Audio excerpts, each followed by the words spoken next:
밤을 잊은 투자자들과 함께하고 있습니다. 이번에는 꿈의 주식을 찾아라. 2020년도 중기유망주 한 적어도 50% 이상은 오를 만한 종목군들 준비를 했다고 하네요. 자, 어떤 종목들 준비하셨는지 키워드 통해서 확인하시겠습니다. 자, 양태원 파트너께서 아니 좋은 종목을 좀 준비를 해달라고 그랬는데 꿈깨라 이래버리면 이게 이중적인 의미를 좀 부여하려고요. 원래는 그냥 이 종목에 대해서 굉장히 좋은 의미를 줬는데 지금 방금 전에 또 미국 증시 신고가 치고 올라가는 거 보니까 좀 갑자기 짜증이 나네요. 그들과의 뭐라 그럴까요? 그들과의 뭐 디커플링이 된 지는 몇 년이 지났는데 아직도 네.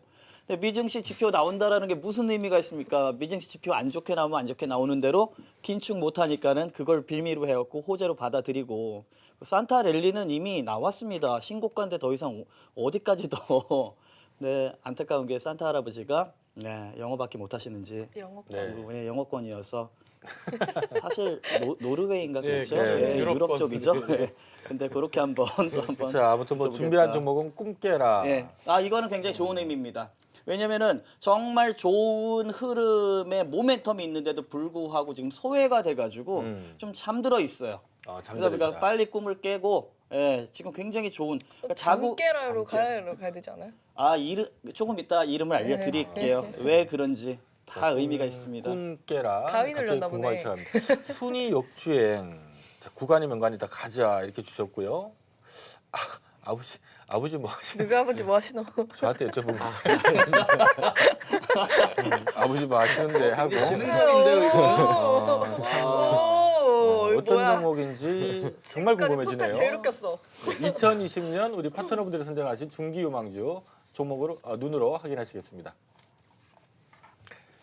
아버지 뭐 아시노? 네, 경동나비엔. 뭔 상관이지? F에 나왔나? 경동나비엔. 네, 네. 꿈깨라 드림텍. 네, 구간이 명간이다. 해성DS. 자, 일단 설명부터 좀 들어보도록 하겠습니다. 네. 꿈깨라 드림텍. 네. 드림텍이다 드림, 예. 보니까는 꿈깨라죠. 뭐 슬리핑텍이 아니니까 뭐 잠깨라 이렇게 얘기를 안 한 거죠. 그렇죠? 예. 드림텍 참 저도 이거 아니, 본인이 만들면서 말씀하시고 좀 뭐 미안한 마음 이런 거 혹시 안 드세요?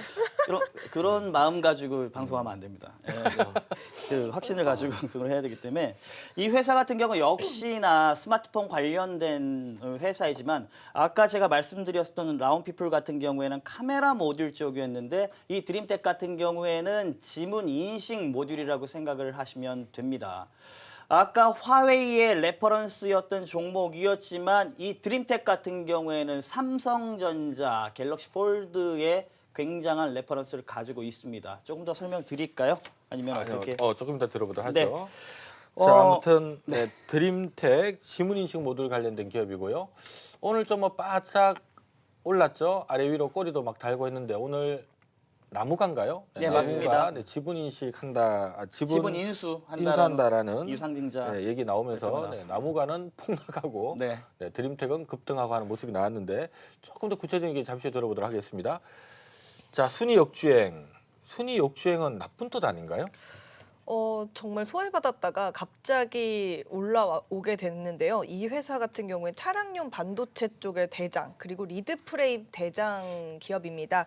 이 리드프레임이라는 게 무슨 뜻이냐면 반도체 칩을 올려서 부착하는 밑에 금속 기판을 얘기하는 건데요. 이 기판이 전기도 공급하고 지지도 해주는 역할을 합니다. 이렇게 가끔 왜 한격에서도 반도체 이렇게 공장 같은 데 보여주면 네모난 칩 밑에 깔려 있는 거, 그걸 말씀드리는 건데 이 리드 프레임 대장이었다가 갑자기 고성능 패키지 기판이 등장하면서 한번 확 밀렸다가 다시 차량용 반도체 시장에서 그래 신종 패키지 기판보다는 기존의 안정성 있었고 신뢰도 있는 바로 해성 DS의 기판을 쓰자 이렇게 되면서 세계적인 자동차 부품 기업 1등, 2등, 4등이 해성 DS 거를 막 쓸어 담아가지고 분기에 달달이 100억씩 매달 100억씩 그래서 이번 분기에 300억 벌면서 완전 엄청난 슈팅이 나오고 있는데요. 자세한 건 잠시 뒤에 설명드리겠습니다. 네, 자, 해성DS 최근에 차트 흐름도 아주 힘이 좋아요. 여행기간 쌍끌이 매수도 좀 들어오고 있는 모습인 것 같습니다.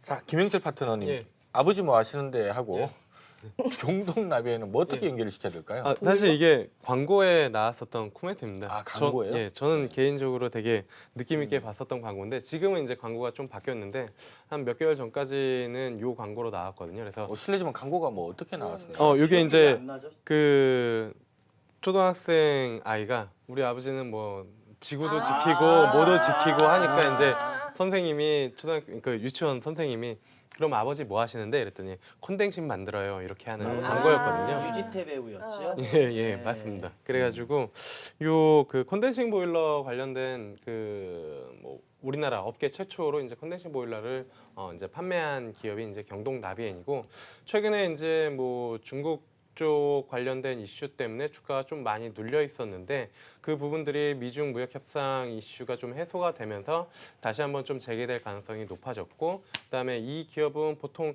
연말 연초의 주가 움직임들이 상당히 최근 한 3개년 좀 보면은 움직임이 좀 괜찮습니다. 그렇기 때문에 그러한 이제 시기적인 이슈 그리고 이제 중국 쪽 사업이 좀 딜레이 됐다가 다시 재개될 수 있는 그런 이슈 두 가지 포인트가 있어서 그 종목을 좀 피킹을 해봤습니다. 네, 자 올해 상반기 경동나비엔 아주 잘 달리다가 갑자기 이제 미중 무역 분쟁 때문에 중국이 미국산 LNG 수입을 전면 중단한다라는 얘기 나오면서 급락을 했었는데요. 자 지금 뭐 다시 재개한 것도 아닌데 벌써 주가는 슬슬 고개를 들고 있습니다. 어쨌든 간 내년 1월달 다보스 포럼에서 미중 무역 합의라도 정말 이제 서명을 탁 하게 되면 또 중국이 또 기분 좋게 미국산 LNG 수입을 또 재개한다. 네. 뭐 이런 얘기가 나올 수도 있고요. 이 얘기 나오면은 또 이제 중국에 이제 가스보일러 깔기 시작하는구나. 뭐 이런 분위기 붙으면 뭐 경동나비엔이 좀 수혜가 되지 않을까 싶은데요. 아무튼 최근 주가 흐름은 눈여겨봐야 될 시점인 것 같습니다. 자, 일단 기본 딱 보니까 종목들이 다 괜찮아 보이는데 네. 하나하나씩 내년에 한 50% 뜰만한 내용들 어떤 것들인지 좀 들어보도록 하겠습니다. 먼저 드림텍 오늘 네. 어쨌든 간에 일단 모두 나무가 네. 제가 잠깐 모두가 아니고 네. 나무가 일단 대표이사 지분을 갖다가 인수를 하면서 네. 네, 어쨌든 앞으로 또 파이가 더 커질 수 있다는 부분 때문에 오늘 한번 급등을 한 것 같은데 네. 50% 뜰만한 내용이 될까요? 뭐 오늘 급등을 했다가 잠시 주춤하면서 위아래 꼬리는 다 달고 끝냈죠. 근데 전체적인 흐름을 지금 나가는 지금 화면에서 본다라고 해도 굉장히 바닥권에서 다른 이 스마트폰 관련주들에 비해서 이제 바닥권에서 움직이기 시작을 하고 오늘 대량 거래가 터지면서 의미 있는 흐름이 한번 좀 시그널이 나오지 않았나 좀 싶습니다. 그렇다고 해서 뭐 지속적으로 상승을 지금부터 쭉쭉 해나간다라는 말씀은 아니니까는 천천히 좀 접근을 하시는 게 좋지 않을까라고 싶고요. 일단은 그렇습니다. 주력 제품이 지문인식 모듈인데 이게 이 회사의 어느 정도의 매출 비중을 차지하느냐. 현재 51% 과반수 이상을 차지하기 때문에 시장 파이가 커지게 되면은 이 회사의 매출 직접적인 영향을 받을 수밖에 없다라고 생각을 하시면 될 것 같고 두 번째는 이 스마트폰 같은 경우에는 내년도에 폴더블 쪽이냐 일반 스마트폰이냐를 구분을 해야 되는데 굉장히 의미 있는 게 삼성전자의 내에서 이 매출 비중 점유율 자체가 70% 정도를 참여하고 있는데 근데 이제 폴더블 폰에 이번에 갤럭시 폴드의 초도 물량에는 독점 공급했습니다. 다 들어갔기 때문에 내년도에 폴더블 폰 추가적으로 나오는 모델들이나 아니면은 해외에서 출시되는 모델들의 거의 대부분 독점할 가능성이 높다. 안정적인 매출처를 잡았다라고 이렇게 보시면 될 것 같고요.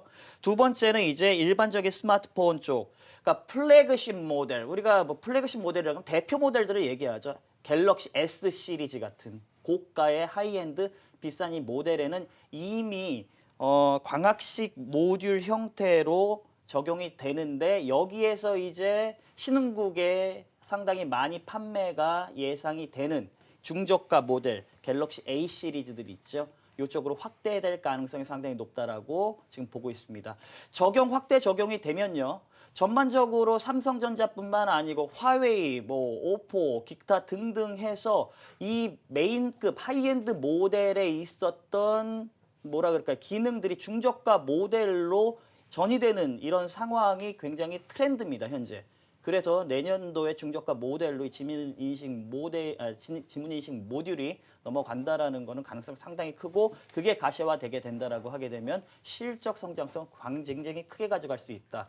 그런데도 불구하고 지금 주가는 바닥권에 있기 때문에 지금 현재 흐름에서는 좀 눈여겨 보시다가 기조적으로 1차 상승 파동이 나오거나 이런 흐름이 나온다라고 하게 되면 조정권을 이용해가지고 한번 포트폴리오에 담아보시면은 중기적으로 50% 정도의 수익률은 충분히 가능한 종목이 아닐까 이렇게 발전 가능성을 좀 제시를 해드리도록 하겠습니다. 네, 자 드림텍 현재 시가총액은 4,024억이고요. 올해 예상순이익이 한 400억 정도라고 하네요.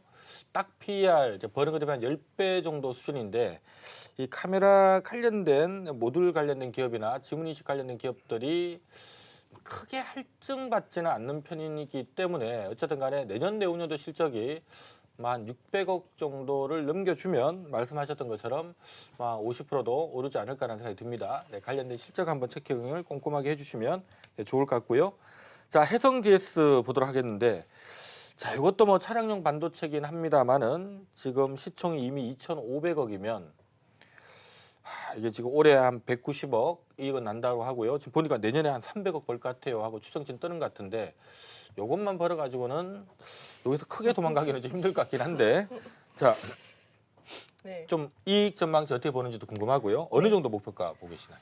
일단은 상황을 잘 보시면은 내년에 목표 주가가 얼마나 올라갈 수 있을지를 살펴볼 수 있습니다. 일단 첫 번째로는 최근에 반도체 업황이 좋아진다는 얘기 많이 들어보셨을 겁니다. 그런 시황이 계속해서 이어지고 있는데요.